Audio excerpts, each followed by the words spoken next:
And what's particularly interesting is that he chose to spend this Saturday here versus improve his golf handicap, because he's actually a very good golf player, at least that's what he claims. To his left, we have M.S. Shrikar. Shrikar is not a golf player, but he's very accomplished. He is a Karnataka cadre IAS officer.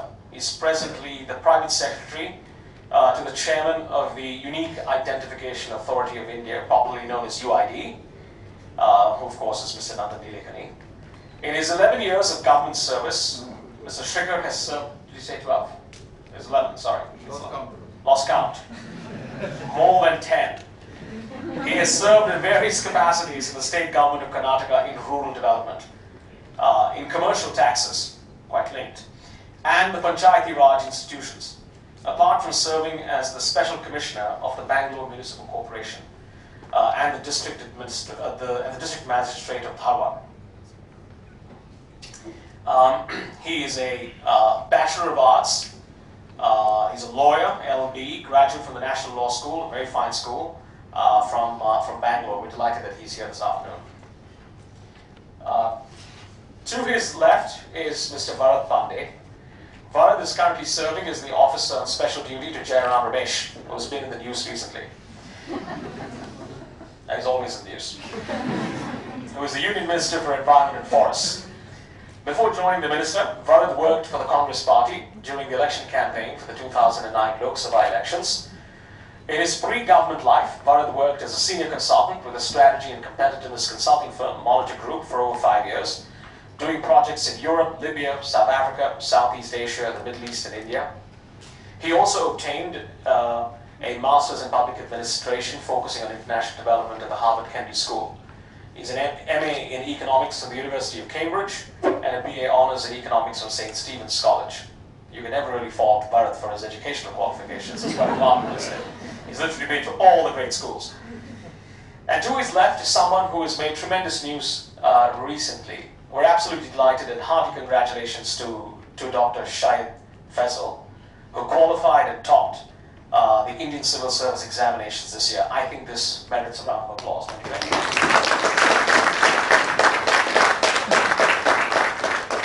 He's the first person from Kashmir who has actually topped the ICS, or the Civil Service exams, which is a matter of great pride for all of us. Before joining the IAS, he did his MBBS in 2009 and topped the Sher-e-Kashmir Institute of Medical Sciences in Srinagar. Throughout his academic career, Dr. Faisal has only studied in government schools and colleges. It's important to realize that as we look at the hundreds of thousands of schools out there in India, that at the end of the day, we have the capability in India to actually deliver the topper from the civil services exam. All those guys who went to TPS, RK Puram, Ankit, for example. Please note. In addition, he has done a certificate course in conflict transformation from the SIT Graduate Institute in Vermont, USA. One might argue, a very topical program for what he's doing, with training in negotiation and mediation. I first read meditation, and I thought, well, maybe it's not really that, it's mediation. He's also been a newspaper columnist and a right-to-information activist. So this is a tremendously qualified group to my left. I will shut up very shortly, but I'm going to open up here by asking these guys some very specific questions tailored to them, which I hope they will answer. And then once they've done that, I'm going to open it up to all of you to ask them questions that you have. By the way, every question is fair.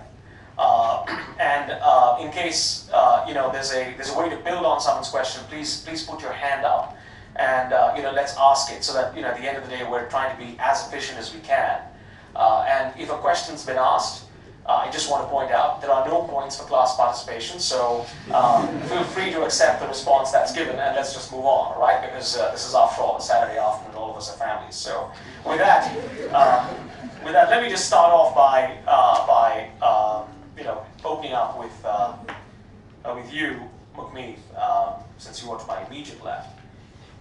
Now, one of the questions is, you worked with the World Bank, you worked with the DFID on sabbaticals, so you've gone into, what we'll call it the quasi-government sector, or the social sector, on sabbaticals from the government. Now, why did you do that, and what made you come back to the government? Okay.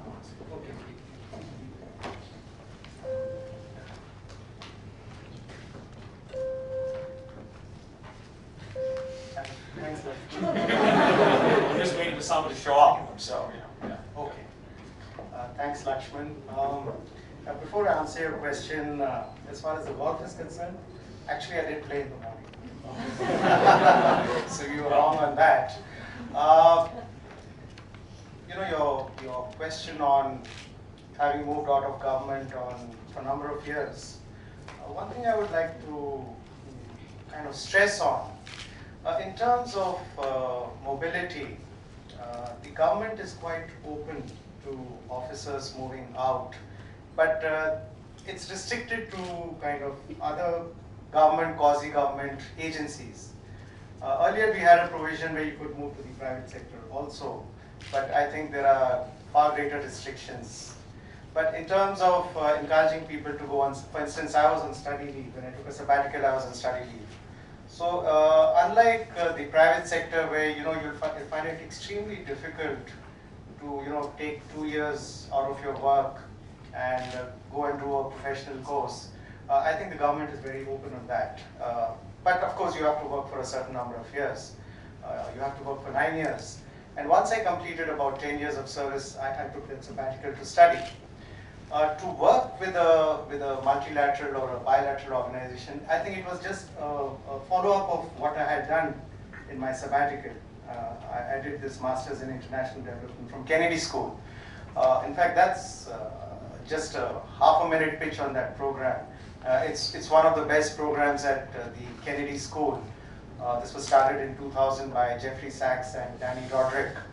Varad is also from there. And it's among the many master's program at Kennedy School, and fortunately it has some World Bank scholarships also. There are almost, at our time there used to be 15 World Bank scholarships. Generally we find a lot of civil servants from India availing of that scholarship, but it's open to everybody. And among the other countries we found there were lots of people who were from non-government who were availing of the scholarships. So this movement into the World Bank was actually, just so happened that since I was in the US, I moved to the World Bank. But that was just for a year. And here again, the government is quite open to you working with these organizations for up to about 7 years in your service. But in my case, because I was on a World Bank scholarship, it required that you come back to your country to work for 3 years, which I think is a very fair provision in that scholarship. Because the World Bank invests almost $1 lakh in your studies. So they insist that you come back for 3 years, which I did. Of course, then I worked with the state government. I'm from Jharkhand. But then I also got an opportunity to work with the Department for International Development, which is the lending arm of the UK government. They are based here in Delhi. In fact, India is one of the largest recipients of UK and its aid. It's a grant. They don't give any loans. So I was working on governance matters. But here again, the ultimate aim was always to remain in government. I mean, there was never any intention to leave government.